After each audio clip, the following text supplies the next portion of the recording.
Halo sahabat belajar pajak, selamat datang kembali di channel Edi Azhari dan rekan belajar pajak. Gimana kabarnya? Semoga dalam keadaan sehat selalu ya. Nah, kesempatan kali ini saya akan mencoba menjelaskan atau praktek langsung mengenai pengajuan PKP. Nah, kalau sebelumnya kita mengajukan PKP itu kan harus ke kantor pajak langsung atau ke kantor pajak terdaftar. Nah, kalau sekarang ada inovasi terbaru yaitu pengajuan PKP melalui online atau melalui Kortek. Nah, bagaimana caranya? Ayo simak penjelasan saya kali ini. Nah, sebelum kita mulai penjelasan kali ini, kalau mau daftar PKP, hal yang perlu diperhatikan ada beberapa kewajiban. Nah, di sini saya sudah merangkum beberapa kewajiban, yaitu yang pertama adalah kewajiban membuat faktur pajak. Nah, kalau kita sebagai PKP membuat faktur pajak untuk pemungut, untuk kodenya yaitu 02 dan atau 03. Nah, kemudian kalau selain pemungut itu menggunakan kode faktur 04 ataupun 05. Nah, kemudian apabila kita tidak membuat faktur pajak tersebut, kita akan mendapat sanksi sebesar 1% dari DPP-nya. Nah, untuk pembuat faktur pajak itu paling lambat tanggal 20 bulan berikutnya. Nah, kemudian untuk kewajiban yang kedua adalah kewajiban pungut dan setor PPN. Nah, kalau kita membuat faktur pajak untuk pemungut, itu untuk pembayaran PPN itu dibayarkan oleh instansi pemerintah atau pemungut non-instansi. Nah, kemudian kalau kita membuat faktur pajak untuk selain pemungut, itu pembayaran PPN-nya disetor oleh kita. Nah, untuk pembayaran itu sendiri, apabila terlambat, itu terdapat sanksi pembayaran, itu ngikut dari suku bunga bank. Nah, untuk pembayaran paling lambat akhir bulan berikutnya. Nah, kemudian untuk kewajiban yang ketiga adalah kewajiban lapor SPT masa PPN. Nah, itu apabila kita membuat faktur pajak untuk pemungut, untuk status laporan SPT PPN adalah nihil. Kalau kita membuat faktur pajak selain pemungut, itu status SPT-nya jadi kurang bayar. Nah, untuk pembayaran, kalau untuk pelaporan itu paling lambat akhir bulan berikutnya. Kalau terlambat itu ada sanksinya sebesar 500.000. Nah, seperti itu kewajiban apabila kita sudah terdaftar sebagai PKP atau pengusaha kena pajak. Nah, untuk pengusaha pajak itu sendiri bisa diajukan sebelum omset 4,8 dalam 1 tahun ataupun setelah kita lebih dari 4,8 dalam 1 tahun. Nah, kalau kita omsetnya lebih dari 4,8 dalam 1 tahun, kita wajib untuk mengajukan PKP. Kalau tidak, nanti bisa kena sanksi ya. Nanti saya jelaskan di video selain ini ya. Nah, untuk cara pengajuannya seperti apa? Ayo kita simak penjelasan kali ini. Dan hal yang perlu dipersiapkan adalah yang pertama adalah formulir pengakuan kena pajak seperti ini ya. Nah, ini formulirnya seperti ini. Nah, kemudian akta pendirian, kemudian denah lokasi. Denah lokasinya seperti ini. Oh, ini yang salah ya. Bentar. Denah lokasi. Oh, ini yang tak jadikan satu di sini. Nah, seperti ini untuk denah lokasinya, nanti bisa dicontoh ya. Kemudian ada foto direktur, foto tempat usaha seperti ini. Nah, tidak ditambah depan, kemudian tampak di dalamnya. Ya seperti ini untuk persyaratannya. Kemudian untuk langkahnya, ayo kita masuk di menu Kortek ya. Kita masuk ke Korteknya. dan titik lanjut, kemudian kita masukkan NIK. Ini kita masuk melalui akun PIC ya, atau akun direkturnya.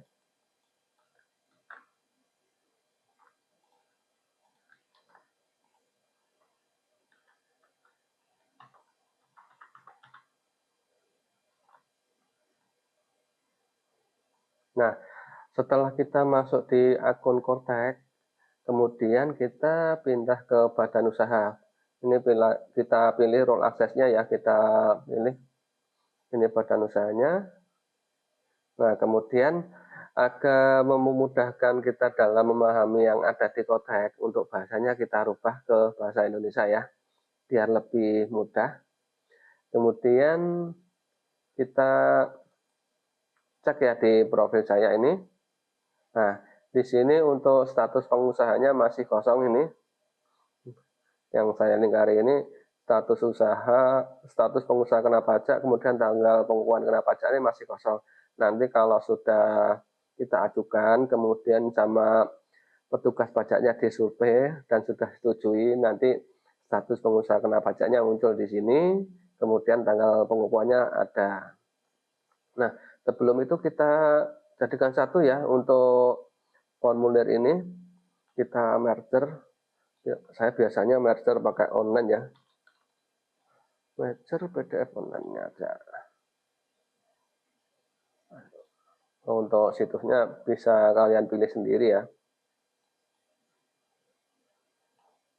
Langsung kita drop. Ini kita taruh belakang ya.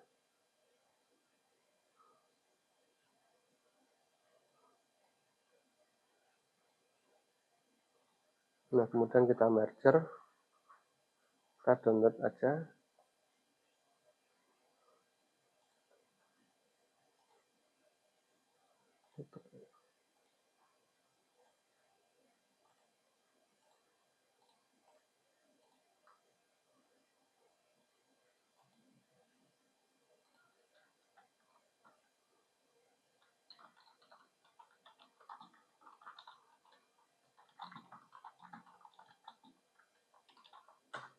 Semua ya.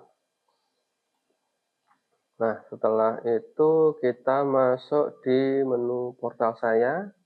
Kemudian ini ada menu pengukuran PKP, kita klik. Nah, seperti ini tampilannya. Kemudian untuk kanal ini melalui daring atau portal wajib pajak, kemudian tanggal permohonan.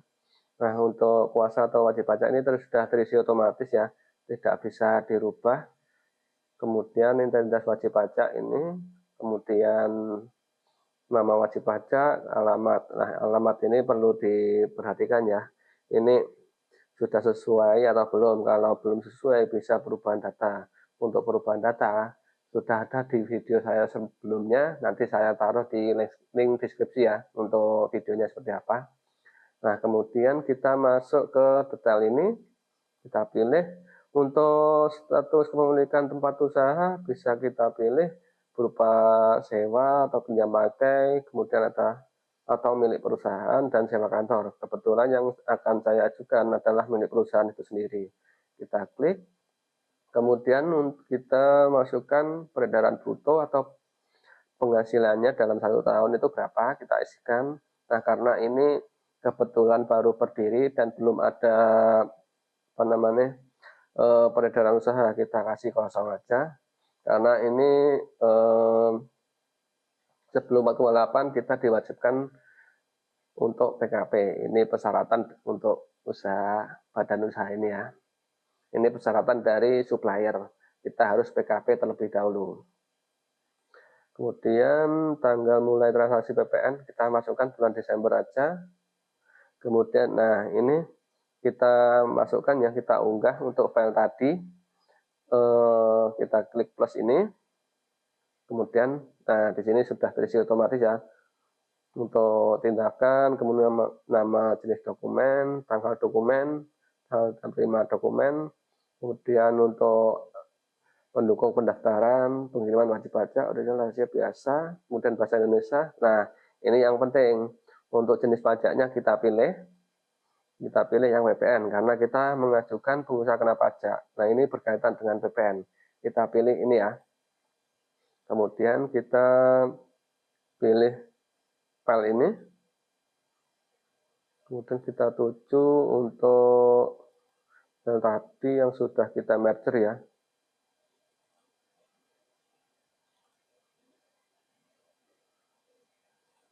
Oh ini tadi. Nah, kalau sudah kita klik simpan. Kita tunggu beberapa saat. Nah, ini dokumen berhasil diunggah. Selanjutnya kita centang ini. Dua-duanya kita centang ya. Dengan ini menyadari sepenuhnya akan segala akibat termasuk sanksi sesuai dengan ketentuan peraturan undang-undangan yang berlaku. Saya menyatakan bahwa apa yang saya sampaikan adalah benar dan lengkap, dan saya menyetujui menggunakan hak wajib pajak saya sebagai sarana penerimaan surat dan dokumen perpajakan. Nah, ini harus dicentang ya. Nah, ini untuk surat pernyataannya bisa dicentang semua, kemudian kita klik simpan. Nah, di sini sudah berhasil kita mengajukan, tinggal kita menunggu dari petugas dari kantor pajak untuk disurvei ke lapangan. Nah, setelah itu kita tunggu untuk persetujuannya. Kita download aja ya tanda terima penerimaan. Nah, seperti ini tanda terima surat untuk pengukuhan pengusaha kena pajak melalui daring atau portal wajib pajak. Nah, seperti ini, tinggal kita tunggu surveinya. Nah, demikian penjelasan dari saya. Mungkin dari teman-teman ada pertanyaan, silahkan tulis di kolom komentar sini ya. Nah, bagi yang suka dengan video saya kali ini, silahkan klik tombol like, subscribe, dan bagikan ke teman-teman kalian. Terima kasih, bye-bye.